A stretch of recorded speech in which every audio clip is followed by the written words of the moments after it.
கர்நாடகாவில் குடகுங்கிற ஒரு இடத்துல பார்த்தீங்கன்னா, அதாவது என்ன பேரில் வந்திருக்குன்னா, முகமது அஸ்பக்ங்கிற ஒரு சோஷியல் அக்கௌண்ட்டில் வந்து ஒரு நியூஸ் வருது.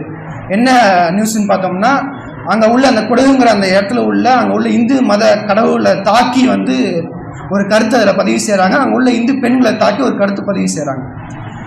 அதை பற்றி அங்கே உள்ள போலீஸ் ஸ்டேஷனில் கம்ப்ளைண்ட் கொடுக்கப்பட்டு சைபர் கிரைமும் மெட்டாவும் சேர்ந்து அதை யாருன்னு சர்ச் பண்ணும் போது அங்கே ஒரு ஆசாமி வெளியே வராரு. யாருன்னா திவின் தேவையா அப்படின்னு ஒரு சங்கி வெளியே வராரு.